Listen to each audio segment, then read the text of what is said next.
How Gabriel saved his father from bankruptcy and learned the value of focus. Gabriel's carefree life before the crisis. Before everything collapsed, Gabriel lived a life that many would consider typical for someone his age. At 19, he had just entered university, studying something he chose more by suggestion than conviction, business administration, mostly because it sounded respectable and might impress his father. He wasn't particularly interested in the lectures, nor did he excel in his grades, but he did just enough to get by. His real passions were elsewhere: late-night gaming marathons with friends, aimless scrolling through social media, impulsive weekend trips, and occasionally skipping classes to sleep in. He lived in a comfortable bubble of convenience and denial. Gabriel came from a middle-class family that had slowly grown into financial comfort over the years. His father, Eduardo, had built a small but thriving construction business from scratch. For Gabriel, that success had always felt permanent, like the family's stability was something earned once and secured forever. There were no conversations about money struggles, no visible sacrifices. His needs were met before he even recognized them as needs. The bills were paid. The fridge was stocked. The tuition was covered. In many ways, he lived like someone who never had to think about consequences, because someone else always did the thinking for him. His relationship with his father was polite but distant. Eduardo was a man shaped by struggle.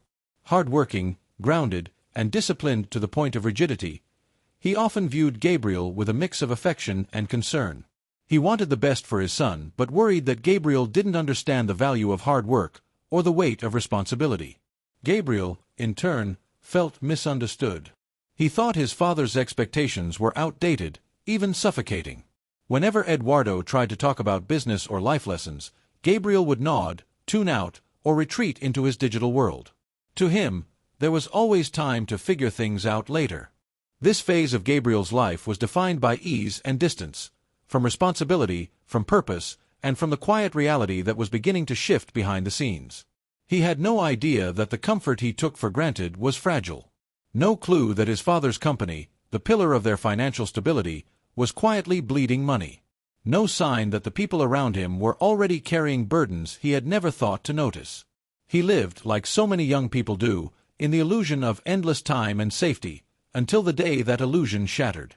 The sudden collapse, discovering the family's financial crisis. Gabriel's world shifted on a Tuesday afternoon, unremarkable at first. He had skipped a class to meet friends at a cafe near campus. Between laughter and lattes, his phone buzzed.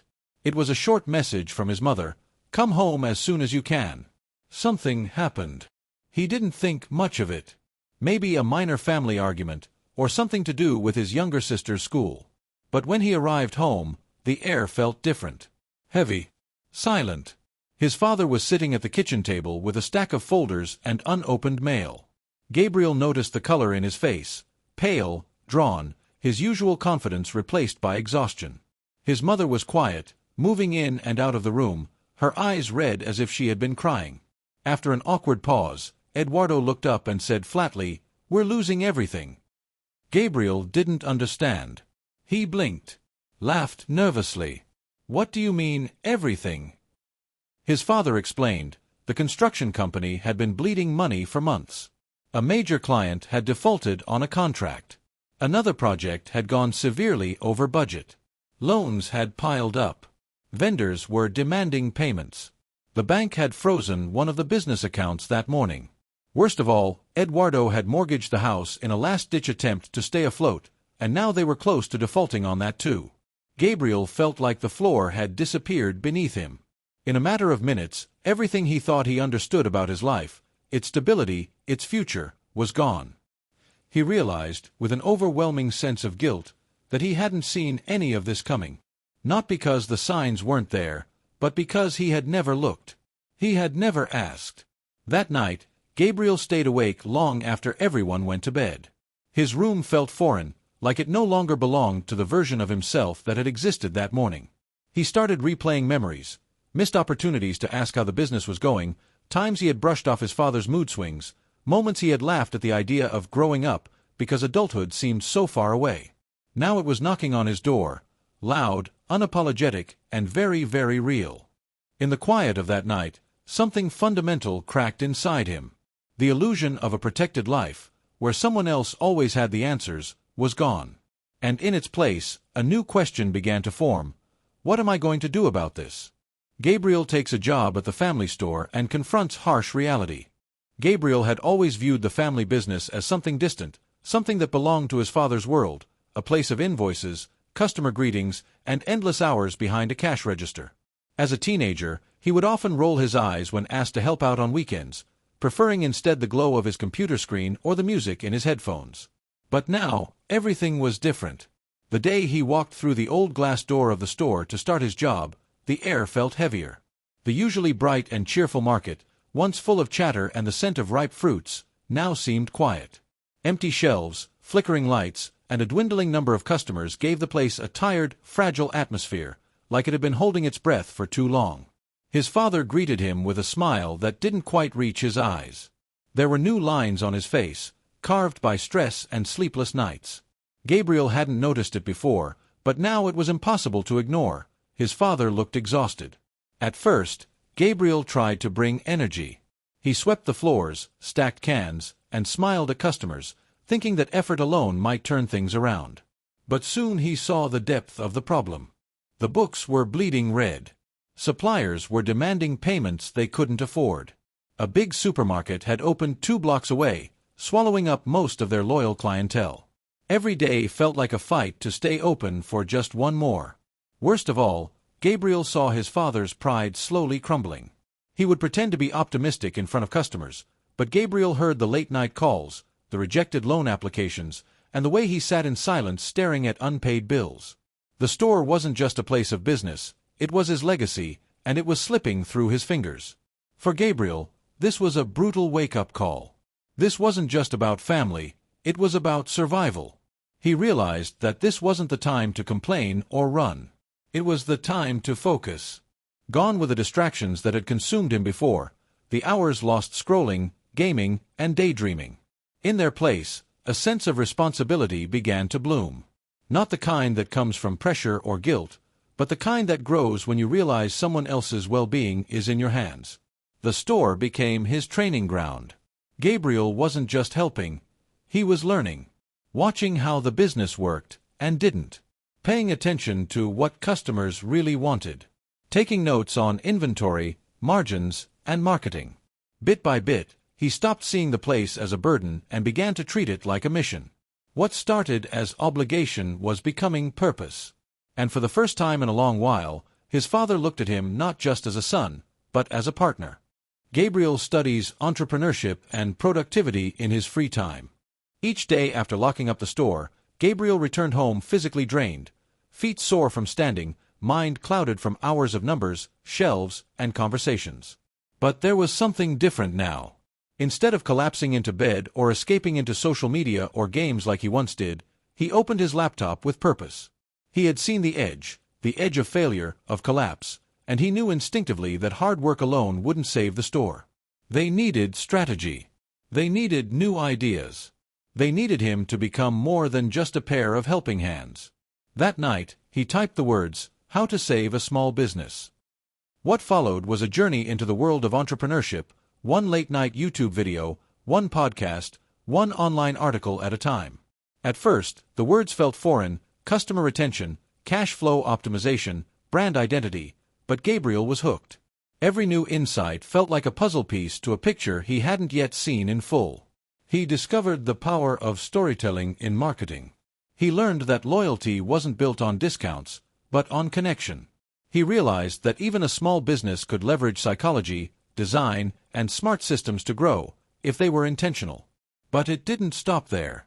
As the entrepreneurial fire grew, so did another awareness. Time was slipping through his fingers. He started tracking his day in blocks. Waking earlier. Setting goals the night before. Using the Pomodoro technique to break tasks into focused sprints. It wasn't about hustling for the sake of hustling, it was about building a structure strong enough to support the dream he was forming. The transformation was slow, subtle, but powerful. Gabriel became someone who used every pocket of spare time as a workshop for his mind. A 15-minute lull at the register became a chance to read a chapter on consumer behavior. Waiting for his sister to finish dinner became an opportunity to review a video on inventory control. He wasn't doing this for a grade. There was no teacher, no deadline, no exam. But the stakes were real, and that made every insight, every tactic, every page feel urgent.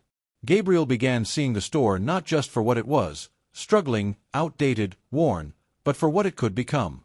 He began imagining shelves designed with intention, products curated with care, local partnerships that brought the community together. Most importantly, he was no longer just helping save a store. He was learning how to build something from the inside out. And this time, he wasn't doing it just to avoid failure. He was doing it to chase possibility. Gabriel implements small changes in the store that lead to noticeable improvements. With every passing week, Gabriel's knowledge was no longer theoretical. The late-night videos and books on entrepreneurship weren't just intellectual exercises, they became blueprints. And slowly, almost quietly, Gabriel began to test what he learned. He didn't announce his ideas with fanfare. He knew his father was skeptical, exhausted by years of holding the business together with duct tape and hope. So Gabriel started small, subtle. The first thing he changed was the layout of the store. Based on what he'd learned about customer psychology, he noticed that their best-selling products were crammed into the back while dusty, slow-moving items greeted customers at the entrance. He quietly reorganized a few shelves, placing the popular goods closer to eye level and near the front, and created small handwritten signs that guided people through the store more intuitively. Within days, something shifted. Customers lingered longer. A few even complimented the changes. One elderly woman smiled and said, "It feels easier to shop here now." Encouraged, Gabriel went further. He used a free design app to create simple loyalty cards, "Buy 9, get your 10th free," and place them by the register. His father had tried something like this years ago, but without any real follow-up. Gabriel, however, tracked every stamp, chatted with customers about it, and created a small board behind the counter with names of regulars who had filled up a card. It gave people a reason to come back, and a feeling of being seen. He also adjusted the way they handled promotions. Instead of random discounts that cost more than they earned, he created themed weeks, like family favorites or breakfast essentials, and tied them to carefully chosen bundles.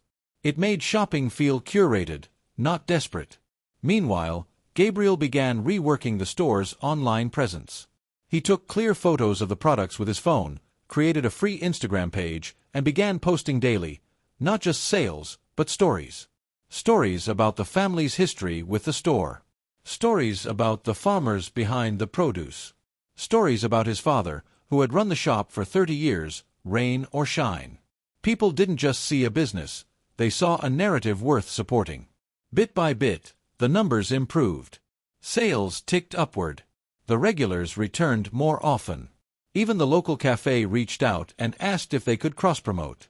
But more than the metrics, it was the energy that changed. The store felt alive again. Customers noticed the care in the details. His father began to smile more. And Gabriel, he saw proof that small, intentional actions, backed by learning and genuine effort, could create real momentum. He hadn't saved the business yet. But for the first time in a long time, he felt something his family had nearly forgotten: hope. Gabriel's relationship with his father deepens as they work together to save the store. In the early days, their relationship had been quiet, practical, even strained. Gabriel's father, a man of few words and many burdens, had built the store with his own hands decades ago. It was more than just a business to him, it was identity, pride, legacy. And when things started to crumble, so did parts of that pride. Accepting help, especially from his teenage son, felt like surrendering control.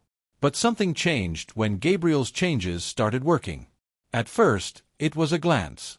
One day, after seeing the small crowd at the counter and the loyalty cards in use, his father paused, squinted, and murmured, "Nice idea." It wasn't much, but to Gabriel, it felt like a crack in a wall that had stood for years. Soon, that crack grew wider. They began having short conversations between customers. His father started asking questions. "Where'd you learn that trick with the product bundles? What's this social media thing really doing? Do you think we could try delivery again?" They were no longer just unloading boxes or checking inventory together. They were solving problems, strategizing, building something, side by side. Gabriel, in turn, began to see his father differently too. He had always seen the fatigue, the sternness, the frustration with a world that was moving too fast for him to keep up. But now, Gabriel saw the quiet resilience. The man who had weathered financial storms without ever giving up. The one who knew every customer by name, who gave credit when people were short, who once carried a sack of rice 2 kilometers for a grandmother too frail to make the trip. For the first time, Gabriel saw not just a tired shopkeeper, but a mentor, someone who didn't have the vocabulary of entrepreneurship, but who had always practiced its essence: trust, consistency, grit. There were disagreements, of course. His father didn't always see the point of QR codes or understand Instagram. There were moments when Gabriel grew impatient, and moments when his father dismissed ideas too quickly. But something held them together now.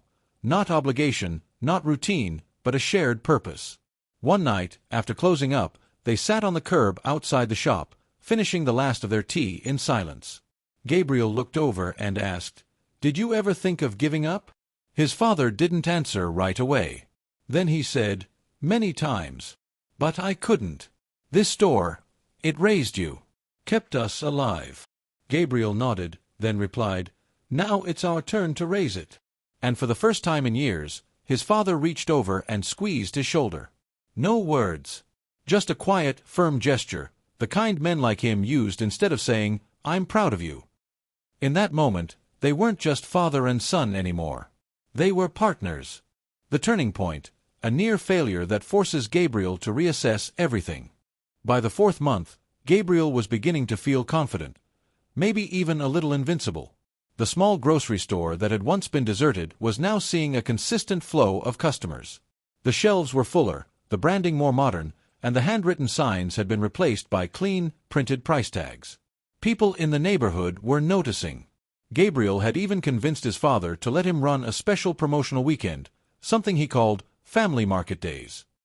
There would be discount bundles, a few local musicians outside the store, and a loyalty raffle with a modest cash prize.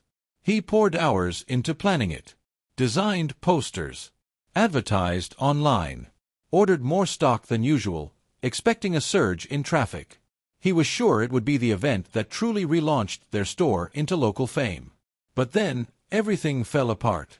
First, the rain came, heavy, unrelenting, cold. The local musicians canceled at the last minute. The printer botched the raffle flyers. And worst of all, a shipment of critical inventory, rice, beans, cooking oil, arrived late due to a supplier mix-up. When Saturday morning rolled around, only a trickle of people came. Many of the shelves were empty. A few regular customers walked in, looked around, and left quietly. Gabriel tried to put on a brave face, smiling through soaked clothes, offering samples of what little they had. But inside, he was spiraling. By nightfall, with the event officially a bust, Gabriel locked himself in the stockroom. The silence felt heavier than the failure itself. He sat on an overturned crate, replaying every decision he had made in the past 2 weeks. Had he gotten too cocky? Had he treated the store like a startup instead of a lifeline? Was he trying to impress the community, or himself? The worst part wasn't the wasted money or the slow sales. It was the look on his father's face, disappointed, but not angry. Just tired. That was harder to bear than any criticism. Later that night, his father came in and sat beside him. Neither of them spoke for a while. Then, softly, his father said, "You know, I've had days like this. Worse even. Days when no one walked in, when I couldn't pay the supplier, when I thought I should close the doors forever." Gabriel stared at the concrete floor. His father continued, "You did good. You cared. You tried. But sometimes, trying hard isn't enough. You also have to know when to keep it simple." Those words stayed with Gabriel. Over the next few days, Gabriel reassessed everything. He didn't stop innovating, but he learned to focus. He realized he had treated the store like a tech project, expecting fast growth through bold moves, rather than steady, careful improvement. He sat down and started tracking what actually worked, which products sold best, what time of day brought the most traffic, what the older customers preferred versus the younger ones. He talked to people, not just as customers, but as neighbors. Instead of flash and flare, he leaned into reliability. The failed event, which had seemed like a disaster, became the inflection point of his growth, not just as a young entrepreneur, but as a son, as a leader, and as a man. Learning focus, how Gabriel narrowed his priorities and mastered one thing at a time.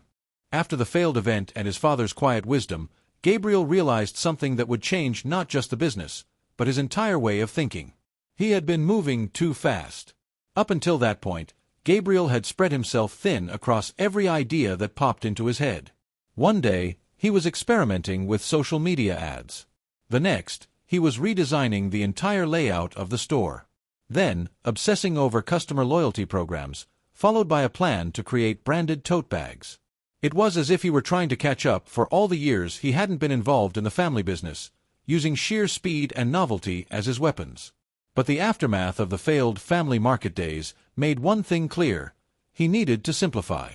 He remembered something he had once read in a book on productivity: "You can do anything, but not everything." That line echoed through his mind like a drumbeat in the days that followed. Maybe he didn't need 10 initiatives. Maybe he needed one, and needed to do it well. So Gabriel did something he hadn't done since he started. He stopped everything. For an entire week, he did nothing new. He just observed. He watched which products customers picked up and which they ignored. He listened to their small talk in line. He timed the rhythm of foot traffic by the hour, tracked patterns, and noted which days were busiest. And then it hit him. There was a clear gap, one so obvious, he had missed it while chasing big ideas. Most of their competitors closed at 7 p.m. But Gabriel noticed a surge of young professionals and students walking past their shop just after that, often with takeout in their hands or stopping to buy drinks at the gas station. The store was closed when those people were out, and no one else in the neighborhood was serving them. So Gabriel made one simple change. He extended their store hours to 9 p.m. on weekdays. That one decision, small, deliberate, focused, had a ripple effect. The night crowd began trickling in. Sales in bottled water, frozen meals, and snacks doubled. He added a few chairs near the front and rearranged the shelves to make late-night staples more visible. People started seeing the store as not just a place to shop, but a reliable part of their evening routine. It was the first time Gabriel saw the power of precision over ambition. From there, he chose one area to improve each month. Nothing more. In February, it was shelf labeling. In March, supplier negotiations. In April, digital payments. Each focus brought visible results and built momentum. More importantly, it built confidence, the quiet kind that doesn't shout, but compounds. He learned that focus wasn't about doing less. It was about doing what mattered most, deeply and well. It changed how he worked. It changed how he thought. And ultimately, it became the foundation for the store's and his own transformation. The transformation, how Gabriel's efforts gradually turned the store and his life around. Transformation rarely happens overnight. But when Gabriel looked back 6 months after the disaster of family market days, the difference was undeniable, like comparing two completely different lives. The grocery store, once the quiet, dusty corner shop people passed without noticing, had taken on a new life. The signage was clearer.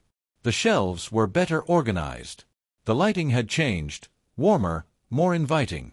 But most importantly, so had the energy. People didn't just come to buy, they stayed to chat, to ask Gabriel questions, to comment on how the store reminded them of what community used to feel like. Sales had stabilized. They weren't skyrocketing, but they were consistent, reliable. Enough to pay suppliers on time. Enough to repair the old refrigerator unit that had been dying for years. Enough to give his father something he hadn't had in a long time: peace of mind. But perhaps the most dramatic transformation wasn't in the store, it was in Gabriel. The young man who once approached problems with a frantic need to prove himself now approached each challenge with clarity and intention. He had developed routines. He kept a daily journal, not just to track finances, but to reflect on decisions and stay grounded. He had stopped checking his phone every 5 minutes and started practicing deep work, scheduling blocks of uninterrupted time to focus on what mattered most. Even his relationship with his father had evolved. Where before there had been unspoken tension, resentment on Gabriel's part, quiet disappointment on his father's, there was now a partnership built on respect. They talked more, debated ideas, shared meals without the weight of failure looming in the silence. One day, a local journalist came to do a piece on small businesses that had turned things around post-pandemic. Gabriel hesitated, unsure if their story was worth telling. But the reporter listened, took notes, and smiled. "You know," she said, "this isn't just about groceries. This is about resilience."